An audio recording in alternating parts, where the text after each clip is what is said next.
Ya, 3, 2, 1, action. Ya, bismillahirrahmanirrahim. Assalamualaikum warahmatullahi wabarakatuh. Gimana kabar kalian dan keluarga? Mudah-mudahan kalian dan keluarga selalu dalam keadaan sehat walafiat.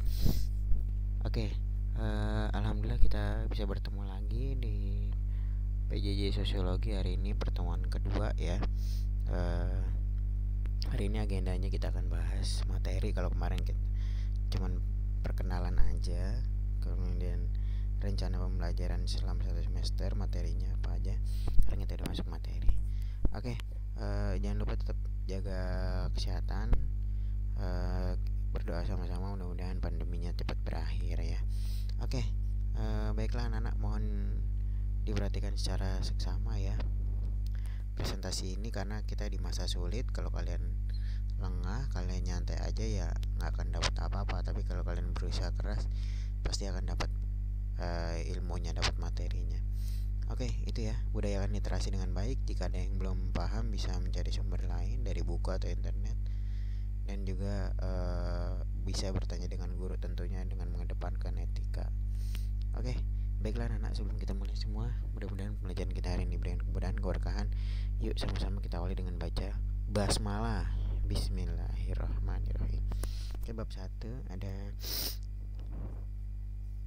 perubahan sosial dalam masyarakat. Ini ya, intro dulu. Adaptasi normal baru menjadi fenomena sosial yang dihadapi oleh hampir seluruh warga dunia. Munculnya pandemi COVID-19 telah merubah kebiasaan serta pola kehidupan manusia. Pandemi COVID-19 juga mempengaruhi aspek-aspek vital kehidupan manusia seperti sosial, budaya, ekonomi, politik, pendidikan, bahkan keagamaan. Nah, di sini kita mengetahui ada kondisi normal baru. Ada sesuatu yang baru, berarti ada sesuatu yang berubah. Nah, ini bagian dari perubahan sosial. Dan setiap manusia dituntut untuk selalu berubah dan berkembang. Namun tidak hanya itu, manusia juga harus mampu mengendalikan perubahan tersebut agar tidak tergilas oleh perubahan, tidak tergilas oleh zaman, dan mampu bertahan hidup. Lanjut gas. Tujuan pembelajarannya setelah kamu mempelajari ini yaitu perubahan sosial dalam masyarakat. Peserta didik mampu mengkaji perubahan sosial dalam masyarakat serta faktor penyebab, pendorong, penghambat dalam masyarakat, perubahan sosial dalam masyarakat. Kemudian setelah mengamati perubahan sosial di lingkungan sekitar, kalian diharapkan mampu mengidentifikasi bentuk-bentuk perubahan sosial yang ada di lingkungan kamu secara cermat. Kemudian diskusikan, kamu menganalisis dampak dari perubahan tersebut apa aja ya. Dan tahap terakhir adalah kamu harus bisa melakukan pengamatan, harus mampu membuat laporan sederhana hasil observasi tentang perubahan sosial, dan juga mengantisipasi dari adanya dampak negatif perubahan atau globalisasi. Lanjut gas. Nah, ini materi yang akan kita bahas ya dalam perubahan sosial dalam masyarakat. Yaitu pertama ada perubahan sosial, kedua ada bentuk-bentuk perubahan sosial dalam masyarakat ya. Nanti diklasifikasikan, ada perubahan berdasarkan skalanya, ada perubahan kecil, perubahan besar. Kemudian dampak perubahan sosial dalam masyarakat itu apa aja dampaknya ya.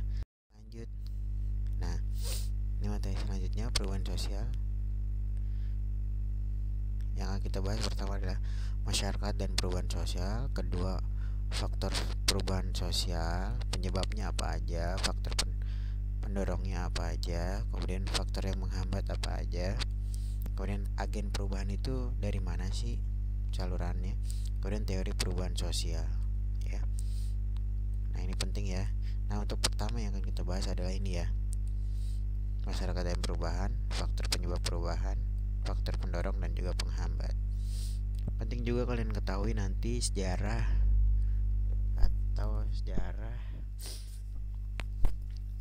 sejarah perubahan sosial. Dari mana sih adanya perubahan sosial itu, fenomena apa yang melatar belakangi adanya perubahan sosial ya. Boleh nanti ada di penugasan. Lanjut, masyarakat dan perubahan. Nah, di sini muncul beberapa pertanyaan yang menggelitik ya. Apa sih itu perubahan? Mengapa perubahan dapat terjadi? Bagaimana proses perubahan itu? Apa tiba-tiba orang langsung berubah gitu kan? Nggak mungkin, pasti ada prosesnya, ada tahapnya, tahap-tahap perubahan. Nah, adakah di antara kalian yang pernah melakukan perubahan? Bapak yakin pasti hampir semua orang mengalami perubahan, baik kecil maupun besar, ya. Kemudian, bisakah kalian amati perubahan yang ada di sekitar rumahmu? Ada perubahan apa aja tuh? Ya, misalnya paling sederhana, dulu rumah masih pada nempel gitu ya, pada berjejer. Sekarang rumah pada digusurin, mau jadiin jalan tol gitu kan, mau jadiin bandar dan lain sebagainya. Nah, itu termasuk ya. Oke, ini nanti yang tanda tanya ini silahkan kamu perdalam lagi ya. Kamu cari tahu lagi. Boleh dari buku, dari internet. Ya, kalau sudah baru diisi, dikonsultasikan dengan Bapak. Kalau ada masalah baru konsultasikan aja. Ya, tapi berusaha dulu diselesaikan. Lanjut. Nah, di sini kita dapat ambil kesimpulan bahwa perubahan sosial adalah segala perubahan yang terjadi pada lembaga kemasyarakatan. Ya. Kemudian mempengaruhi sistem sosial masyarakat, termasuk nilai sikap dan pola perilaku masyarakat. Ya. Jadi ada sebab akibat. Ketika nilai normanya berubah, lembaganya berubah, strukturnya berubah, maka sistem sosialnya juga berubah. Ya, sikap dan kebiasaan masyarakat itu juga berubah. Ya, misalnya dari teknologi, ya kan itu nilai dan norma itu berubah, sistem sosialnya berubah, maka pola dan kebiasaan masyarakat juga akan berubah. Itu namanya bagian dari perubahan sosial. Lanjut, guys. Nah, di sini ada faktor-faktor penyebab perubahan. Pertama, adanya perubahan lingkungan fisik, ya, misalnya hujan, kemudian bencana alam, itu bisa menyebabkan perubahan sosial. Kemudian penemuan baru, discovery, itu juga dapat memudahkan terjadinya perubahan. Misalnya dulu ada penemuan komputer ya, komputer dulu digunakan untuk alat deteksi perang, sekarang komputer digunakan untuk menghitung, mengetik, dan dijadikan untuk internet ya. Kemudian perubahan jumlah penduduk juga bisa mengakibatkan perubahan sosial. Kemudian perubahan lembaga-lembaga sosial ya, kayak lembaga pemerintahan lah ini ya, kebijakan-kebijakan lembaga hukum dan lain sebagainya. Selanjutnya ada juga yang memudahkan menyebabkan terjadinya perubahan sosial. Pertama, dan ini faktor dari luar ya, kecenderungannya ya, masuknya kebudayaan dari masyarakat lain ya, baik melalui secara langsung gitu ya, melalui penjajahan, atau melalui media misalnya televisi atau internet atau YouTube, itu bisa masuknya kebudayaan asing. Kemudian ada pemberontakan atau revolusi, peperangan, dan pertentangan dalam masyarakat, itu dapat mengakibatkan terjadinya perubahan.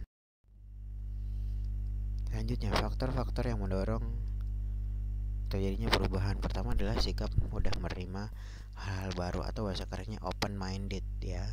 Dengan adanya masyarakat yang open minded, itu akan memudahkan terjadinya perubahan sosial. Kemudian orientasi pada masa depan ya. Mereka punya motivasi tinggi, punya dorongan tinggi untuk melihat masa depan. Orientasinya itu bagus. Kemudian kontak dengan budaya lain ya. Ini biasanya masyarakat kota, masyarakat yang terbuka, masyarakat modern ya.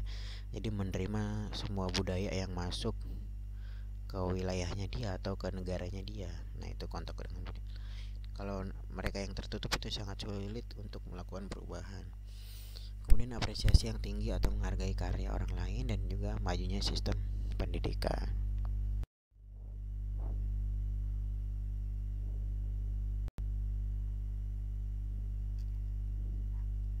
Oke.